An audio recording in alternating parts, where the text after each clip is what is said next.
कांग्रेस का चुनावी बिगुल। 23 के लिए कांग्रेस तैयार।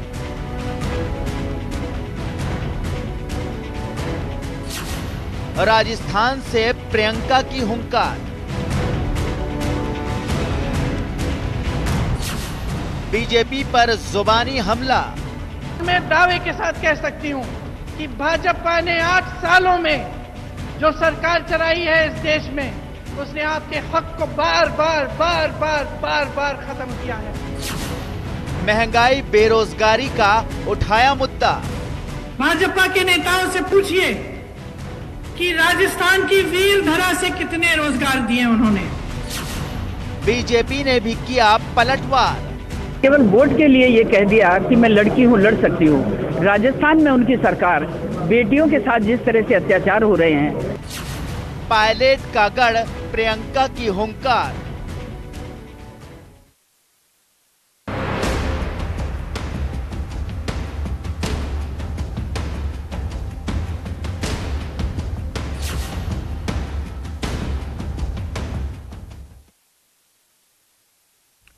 नमस्कार, वीकेंड डिबेट में आप सभी का स्वागत है। मैं रविंद्र सिंह आपके साथ और डिबेट में आज हम बात करेंगे सचिन पायलट के गढ़ टोंक में प्रियंका की हुंकार की। जी हां, 23 की लड़ाई को लेकर प्रियंका गांधी ने अपना चुनावी बिगुल राजस्थान में फूंक दिया और अपनी चुनावी जनसभा में प्रियंका ने मंच से बीजेपी की केंद्र सरकार पर जमकर हमला बोला।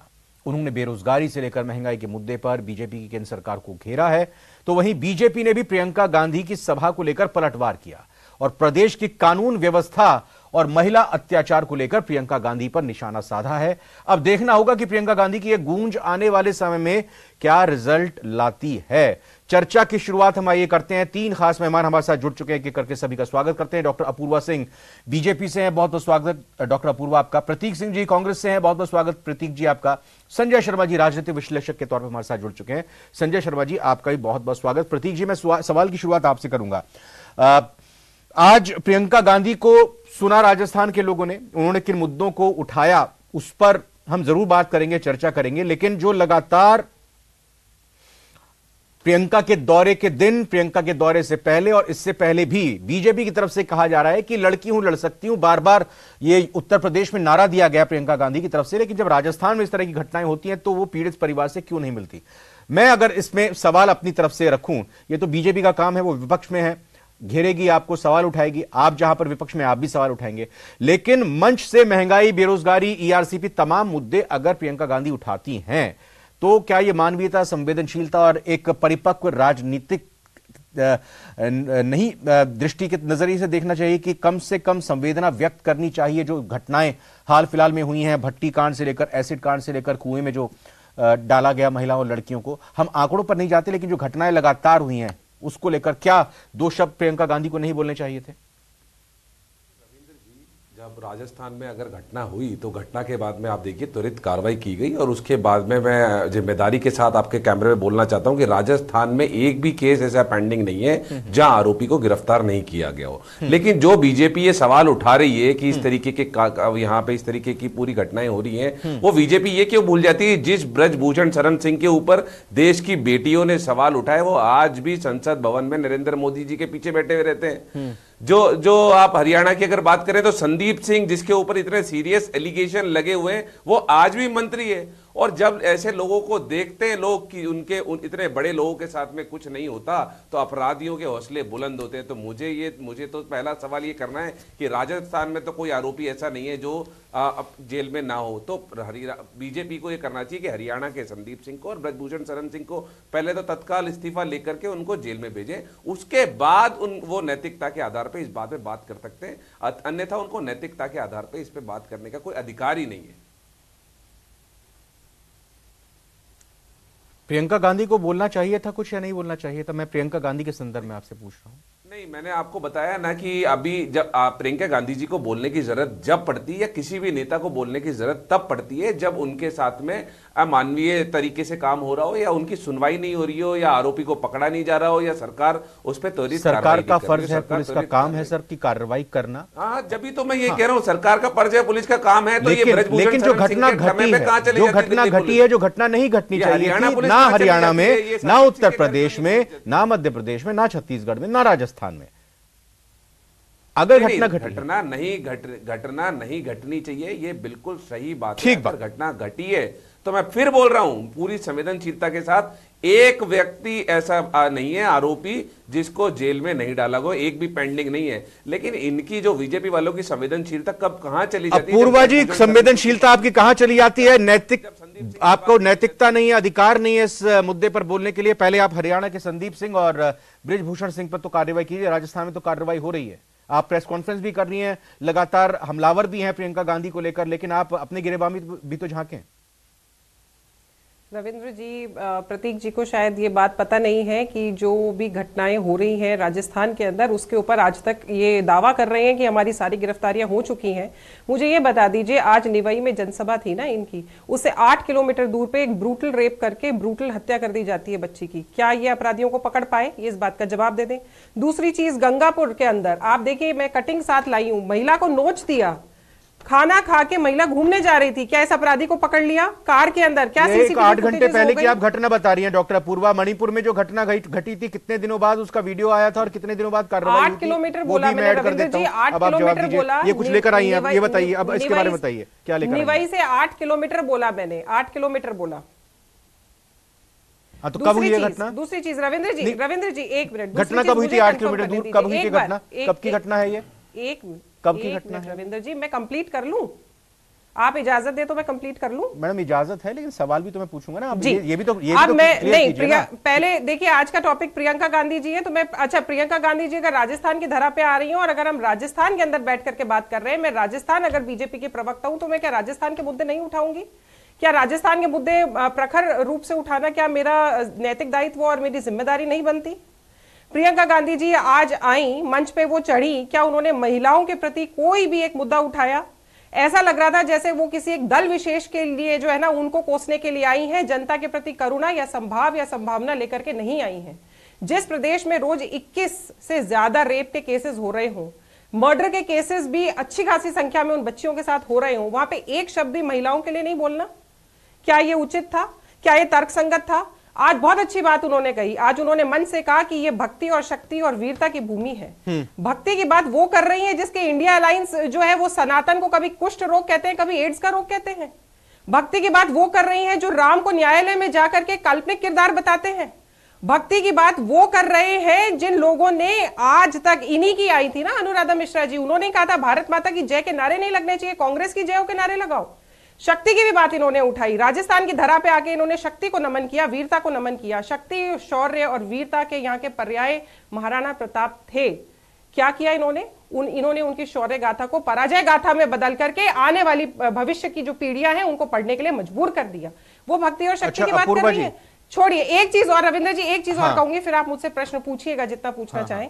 इन्होंने G20 के ऊपर भी आज एक कमेंट किया कि इनका G20 हो रहा है। पहला तो मेरे को इनका पे बहुत जो है ना वो मैं ऑब्जेक्शन करना चाहती हूं। क्यों करना चाहती हूं? सबको होगा वो तो। क्यों? क्योंकि G20 किसी दल का नहीं है, G20 देशों का सम्मेलन है।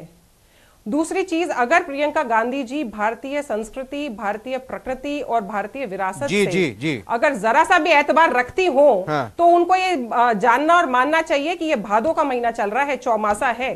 शास्त्रों में लिखा है कि अगर किसी भी शुभ कार्य के अंदर बारिश होती है तो उसको इंद्रदेव की मेहरबानी मानी जाती है, अभिशाप नहीं माना जाता।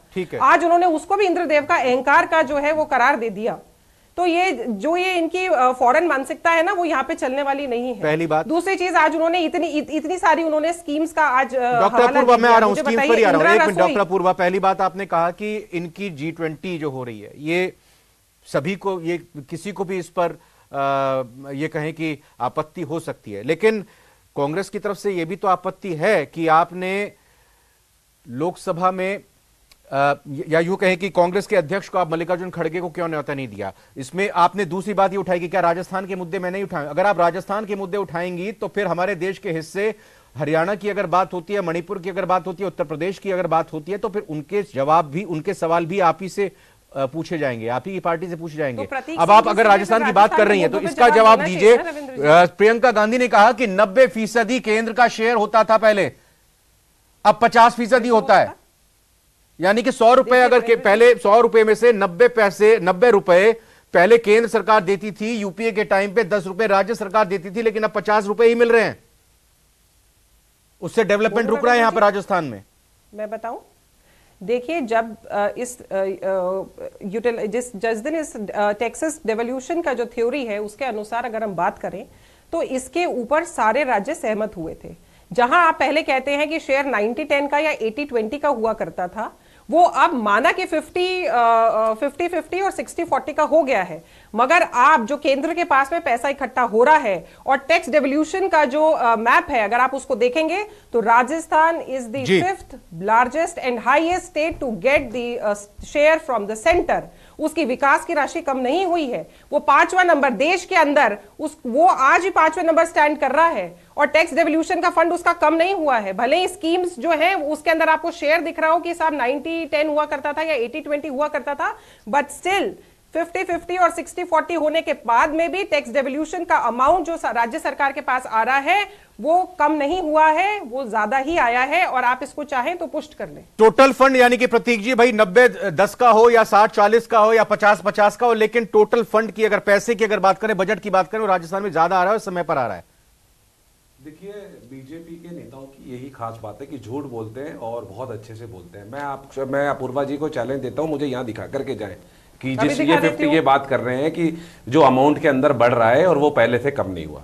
दूसरी बात, आपने ब्रजभूषण शरण सिंह पे बात पूछी थी और संदीप सिंह पे बात पूछी थी, उसका जवाब इन्होंने दिया। राजस्थान के नहीं, राजस्थान की तो बात मैंने कर ली। सबसे पहले मैंने राजस्थान की बात करी थी, उसके बाद में ही भाजपा शासित जो प्रदेश थे उनकी बात करी थी। तीसरी बात जो आप कह रहे थे, तो राजस्थान के अंदर आप देखिए हमारी जो आर्थिक विकास दर है वो 11%, 11.02 है अभी, जो इनके समय में 2% हुआ करती थी। इन्होंने 450 रुपए का सिलेंडर था वो 1000 रुपए में कर दिया, जो राजस्थान की सरकार ने 500 रुपए में देना निश्चित किया।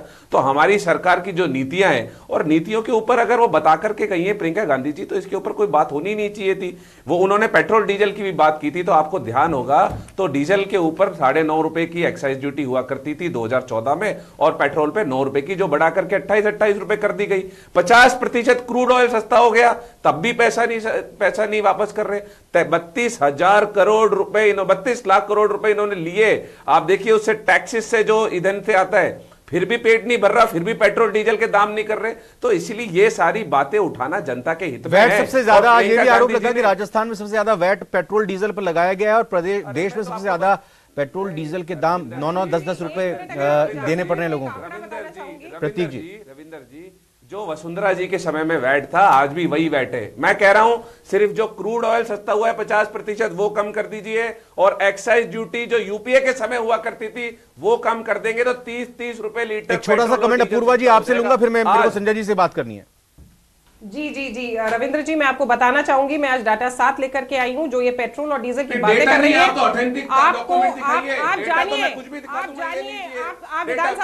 रविंद्र जी मुझे बताने दीजिए, मुझे डेट को कोट करके बताइए क्या है। रविंद्र जी मुझे बताने और मुझे डॉक्यूमेंट दिखाइए। पेट्रोल के ऊपर सेंटर का जो टैक्स है दैट इज ओनली 43%, बट जो स्टेट ले रही है दैट इज 57%। अपूर्वा जी, ये भी डेटा है कि आपके पास कि आज की तारीख में मध्य प्रदेश में भोपाल में कितने का पेट्रोल डीजल मिल रहा है और जयपुर में कितने का मिल रहा है? निकाल लीजिए। मैं वक्त देता हूं। संजय शर्मा जी, मैं आपसे बात करता हूं। संजय सर, जो मसला उठाया गया आज मंच से प्रियंका गांधी की तरफ से, महंगाई, बेरोजगारी, और एक महत्वपूर्ण बात यह कही कि जनता का आह्वान करते हुए कि आपको हक कौन दिलवाएगा, आपका हक कौन दिला रहा है। यह आह्वान, यह कनेक्ट जो प्रियंका गांधी ने कोशिश की और जो आज योजनाओं की तमाम सौगातें दी, स्मार्टफोन दिए, साथ ही साथ और भी योजनाओं की जो शुरुआत की गई है, कितना सफल आप मानते समझते हैं? जो मुद्दे उठाए गए वो कितने आगे चलेंगे, कैरी होंगे कांग्रेस की तरफ से? देखिए, मैं ऐसा मानता हूं कि कांग्रेस ने एजेंडा सेट करने में ये इस तरह से इस प्लान किया है कि घूम फिर के बातचीत स्कीम्स पे होनी चाहिए। और जो कि कांग्रेस राजस्थान में ऐसा मानती है कि वो काफ़ी अपने सोच के हिसाब से काफ़ी कुछ कर पाए हैं। और उसमें महिलाओं को भी शामिल किया गया है कि महिलाओं को क्या फ़ायदे मिल रहे हैं, जैसे कि मोबाइल फ़ोन की बात है, या इंदिरा रसोई इनडायरेक्टली महिलाओं के लिए बहुत सशक्तिकरण का तरीका है, या कहीं भी जब फूड स्कीम होती है तो महिलाओं को उससे बहुत ताकत मिलती है। उन्हीं को चुनौती बीजेपी उसी आधार पे दे रही है कि महिलाओं के अपराधों के प्रति क्या। तो सवाल उठता है कि अब लोग किस तरह की बात को मैसेज कैसे जाता है। कांग्रेस तरह तरह से इस मैसेज को पहुंचाने में सफल रही, और लगता है अगली स्टेज पे, जैसा कि आज मैंने कहीं देखा था कि कांग्रेस धीरे धीरे ये कहने की कोशिश करेगी कि अगर हम नहीं तो स्कीम विड्रॉ हो जाएंगी, और इसके बदले में बीजेपी है वो स्कीम्स पे बात नहीं कर रही, वो एक ओवरऑल या तो प्रधानमंत्री जी ने जो लाभार्थियों के लिए जो कुछ किया है उस पर बात करना चाहेगी, या लगता है कि वो अपराध वाले जो मामला है उसको उठाएगी। लेकिन अपराध का मामला एक थोड़ा सा व्यापक सामाजिक आर्थिक मुद्दा है। ये हम दोषारोपण कर सकते हैं, लेकिन आप आमतौर पे देखेंगे तो मतलब ये एक रिसर्च का इशू है कि दो दौर होते हैं महिलाओं के खिलाफ अपराध होने के। एक दौर होता है जब महिलाएं तेजी से आगे बढ़ना शुरू करती हैं, तो जो पुरुषवादी सोच है उन्हें किसी तरह से नीचा दिखाने की कोशिश करता है, जिसका परिणाम ये कुछ घृणा जैसी चीजें और जिसके तरह तरह की क्रिमिनल एक्टिविटीज होती हैं। हमारे राजस्थानी समाज की एक परेशानी ये भी रही है कि हम बहुत ज्यादा एक तरह से सामंती सोच के जातिगत और पुरुषवादी समाज के लोग रहे हैं, तो यहाँ लगता है शायद एक ये भी कारण हो सकता है। जिसकी अगली स्टेज है वो है महिलाओं का लेबर में पार्टिसिपेशन। वो हिंदुस्तान बहुत बुरी तरह उस मामले में नीचे जा रहा है। मतलब जो हमारे पहले नहीं सर, वो तो इसके कॉज हो गए, तो इसके कॉज हो गए, लेकिन मैं ये राजनीतिक मुद्दा जो बनाने की कोशिश की जा रही है और वो विपक्ष की तरफ से की जाएगी, की जानी चाहिए, और सत्ता पक्ष को ये कितनी असहज कर सकता है, कितना नुकसान पहुंचा सकता है, ये तो सर बिल्कुल सोशल कॉज हैं और भी कई सारे कॉज हैं, लेकिन सत्ता पक्ष को कितना नुकसान पहुंचा सकता है। विशेष तौर पर लगातार बीजेपी की तरफ से कानून व्यवस्था का मुद्दा उठाया जा रहा है और महिला सुरक्षा का मुद्दा उठाया जा रहा है। ये हम सभी जानते हैं कि गृह मंत्री प्रदेश में मुख्यमंत्री हैं।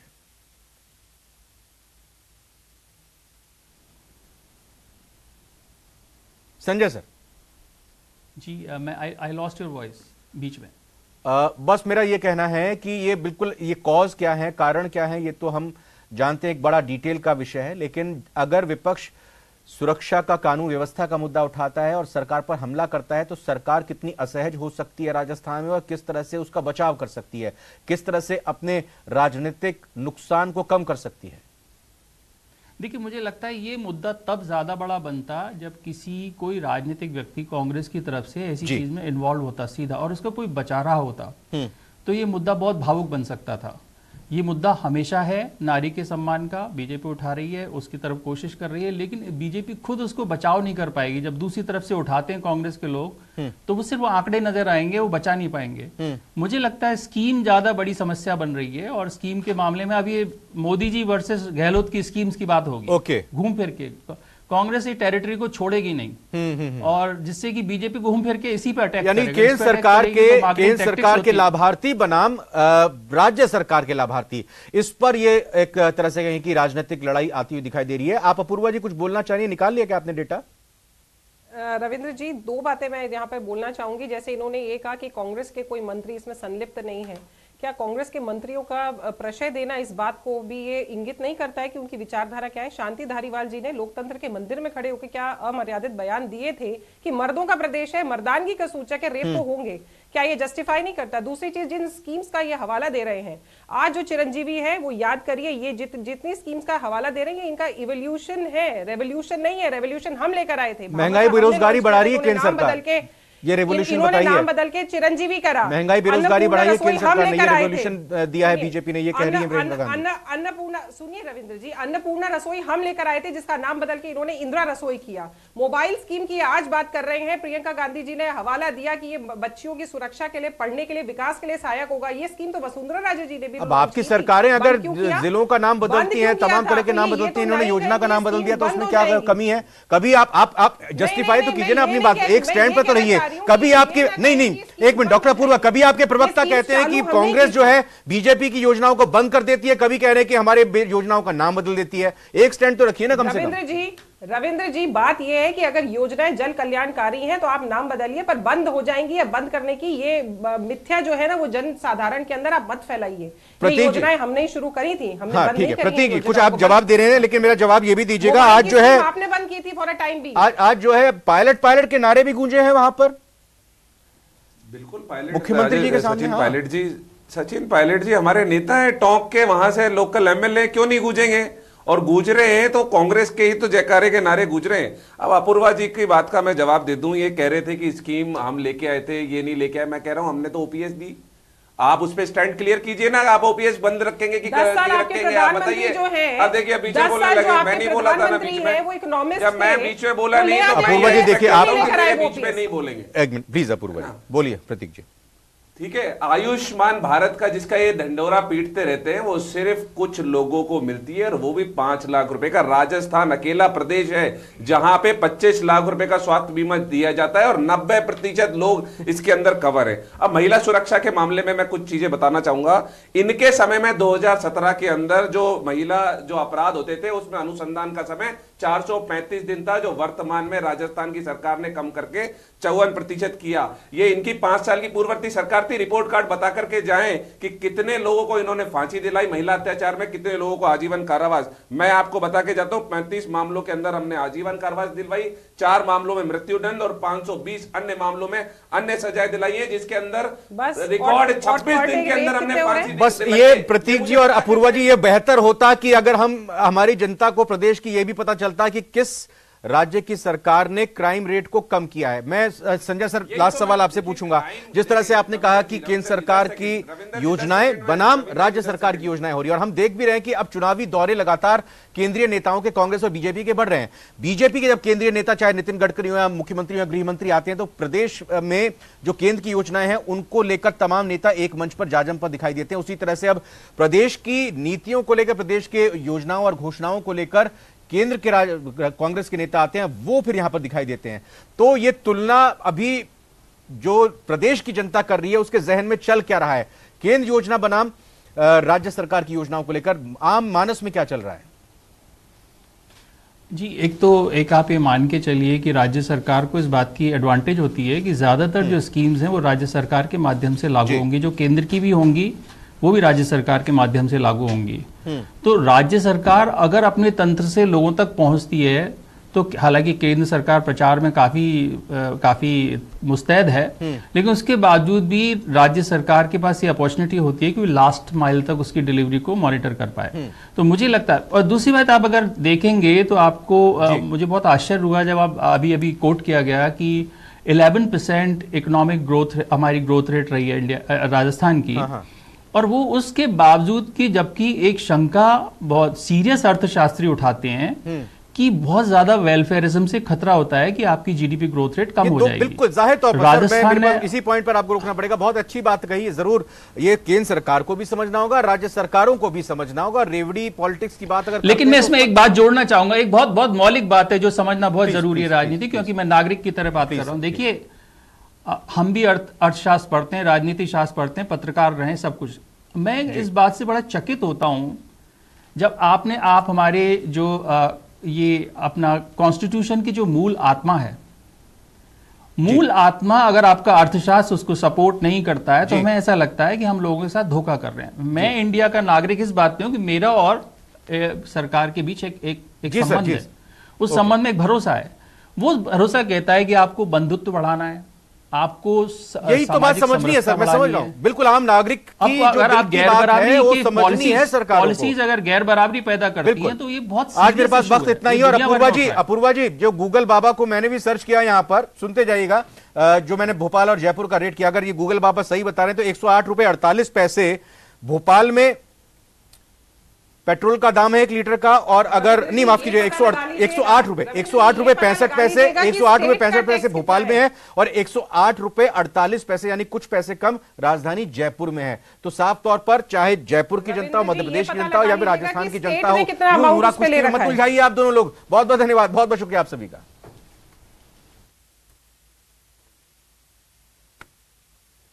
फिलहाल आज कांग्रेस का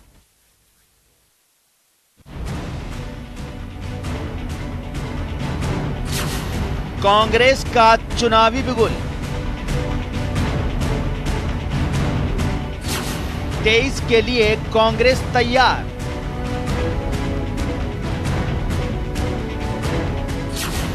राजस्थान से प्रियंका की हुंकार।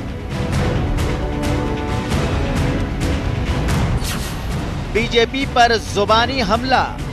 मैं दावे के साथ कह सकती हूं कि भाजपा ने 8 सालों में जो सरकार चलाई है इस देश में, उसने आपके हक को बार बार खत्म किया है।